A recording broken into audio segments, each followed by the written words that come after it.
ఈ సంవత్సరం కన్యా రాశి వారికి ఆదాయం 14, వ్యయం 2, రాజపూజ్యం 6, అవమానం 6.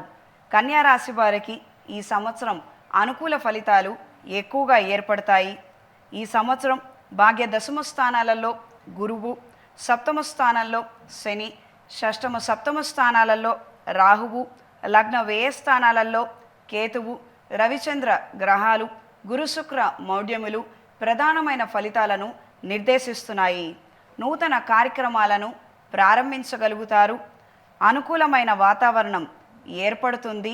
వ్యాపార సంబంధమైన విషయాలు, రాజకీయ సంబంధమైన విషయాలు నిదానంగా మంచి ఫలితాలను అందుకుంటారు. ఈ రాశిలో జన్మించిన వారు ఈ సంవత్సరం లక్ష్మీనారాయణ పాశుపత హోమాన్ని జరిపించండి. మెడలో కాలభైరవ రూపుని ధరించండి.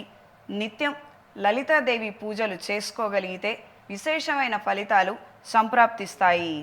వృత్తి ఉద్యోగాలలో పురోగతిని, కుటుంబ అభివృద్ధిని, ఆర్థికపరమైన సర్దుబాట్లు, ప్రజా సంబంధాలు, ఆరోగ్య పరిస్థితి, నూతన విషయ వ్యవహారాలు, విద్యా సంబంధమైన విషయాలు, ఆధ్యాత్మిక కార్యక్రమాలు వంటివి 100% అనుకూల ఫలితాలను అందుకుంటారు.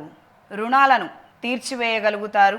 విదేశాలలో విద్యను అభ్యసించాలనే ఆలోచనలు కొంతకాలం వాయిదా పడతాయి. బంధువుల సహాయ సహకారాలు లభిస్తాయి. బంగారం వ్యాపారస్తులకు, ఇమిటేషన్ జ్యువెలరీ వ్యాపారస్తులకు కాలం అనుకూలంగా ఉంటుంది. బ్యూటీ పార్లర్లు, వస్త్ర వ్యాపారస్తులకు మంచి ఆదాయాన్ని అందుకోగలుగుతారు. అన్ని వ్యాపారాల వారికి సంవత్సర ద్వితీయార్థం ఎక్కువ అనుకూల ఫలితాలను అందుకుంటారు. పోటీ పరీక్షల్లో పాల్గొనేవారు తగిన శ్రద్ధ అవసరం. నిర్లక్ష్యం కారణంగా పునర్ప్రయత్నాలు చేయవలసిన పరిస్థితులు ఏర్పడవచ్చు.